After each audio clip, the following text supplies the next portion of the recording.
एकदम यहाँ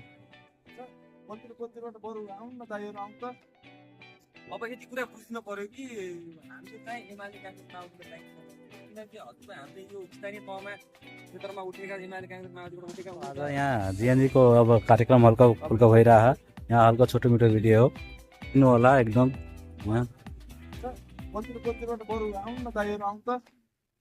अब यति कुरा बुझ्नु पर्यो कि हामीले चाहिँ एमाले काङ्ग्रेस माओवादीको लागि किनकि हजुरको हामीले यो स्थानीय तहमा क्षेत्रमा उठेका एमाले काङ्ग्रेस माओवादीबाट उठेका उम्मेदवारहरूलाई भोटाल्नु भनेको हामीले आफ्नै मान्छे होला सायद होइन आफ्नै मान्छे भयो आफ्नै यहाँ एमालेबाट उठ्ने उम्मेदवारलाई भोटाल्नु भने केन्द्रमा गएर केपी ओलीलाई भोटाल्नु र माओवादीलाई भोटाल्नु भने हामीले प्रचण्डलाई हाल्नु अनि र काङ्ग्रेसलाई भोटाल्नु भनेको हामीले सेरेलाई भोटाल्नु सेरेलाई जिताउनु हो। यति कुरा बुझिदिनु पर्छ सबैले होइन।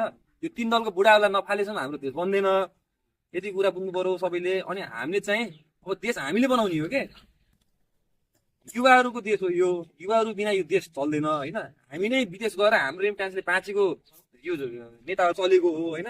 यति कुरा बुझिदिनु पर्यो। अब यो तिनवटा ठुला दल भनाउँदाहरूलाई थाल्नुपर्छ र हामीले नयाँ मान्छेहरूलाई चाहिँ सपोर्ट गर्नुपर्छ। हामीले नै बनाउनु देश र हामीले नै बनाउनु पर्छ। ल तिमीहरूले चाहिँ अब यो कुरा चाहिँ गाउँ गाउँमा बरु आफूले भन्नु, किनकि तिम्रो जागरुक भएन भने समाजै जागरुक हुँदैन के। घर घर बाबालाई भन्ने होइन, विदेशबाट दाइहरूले पनि आफै भन्नुहुन्छ कसलाई सपोर्ट गर्ने भनेर सबै पोजिटिभ छन्, सबै सही उसमा लागेको छन् होइन। यसैलाई बुझेर होइन हामी पनि अगाडि जानुपर्छ होइन। किनकि यत्रो वर्षसम्म यिनीहरूले राज गरे होइन। हामीलाई सब युवाहरूलाई विदेश पठाएर छोडेर सबलाई विदेश पठाएर यहाँबाट राज गर भन्ने सोच्छन् यिनीहरूले होइन। यिनीहरूलाई तोड्नुपर्छ अहिलेको समयमा। एउटा कुरा हजुरको हाम्रो थारू समुदायमा होइन के छ भने हजुरलाई थारू समुदायमा एमाले काङ्ग्रेस माओवादीले थारू समुदायलाई भोट ब्याङ्क भन्छन् के। भोट ब्याङ्क किन भन्छ? किनकि हजुरको अब यिनीहरूको कुटनीति कस्तो हुन्छ भने थारू समुदायबाट एउटा मान्छे उठाइदिन्छन्, उठाएपछि भनेर सबले हाल्छ होइन। त्यो चाहिँ गर्नु भएन। यो हामीले हालेको भोट चाहिँ केन्द्रमा जाने कसलाई हो होइन। मैले भने अघि भने नि हजुरलाई, जस्तै अब माओवादीले हाल्नुभयो हजुरकै समुदायबाट उठेको होला, हजुरले त आफ्नो मान्छे भने उसलाई हाल्नुभयो। केन्द्रमा पावरफुल हुने प्रचण्ड हो, एमालेमा हाल्नुभयो आफ्नै मान्छेमा होला होइन। केन्द्रमा पावरफुल हुने केपी ओली हो, माओवादीलाई उसलाईहरूले काङ्ग्रेसलाई हाल्नु केन्द्रमा गएर पावरफुल हुने चाहिँ सेरै हो। यिनीहरू तिनवटा बुढाले बिगारेको देश हो भने हजुरलाई पनि थाहा छ, हामीलाई पनि थाहा छ, सबै जनतालाई थाहा भएको कुरा हो होइन। त्यही भएर हामीले यो तिनवटा पार्टीलाई हाम्रो क्षेत्रबाट बाइकट गर्नै पर्छ, नयाँलाई युवाहरूलाई दिनुपर्छ होइन। हाम्रो देश हाम्रो ठाउँ गाउँ हामी आफैले नै बनाउने हो। यहाँबाट हजुर आफ्नो टोलबाट हजुरले बनाउने हो। आफ्नो टोल बन्यो भने गाउँ बन्छ होइन।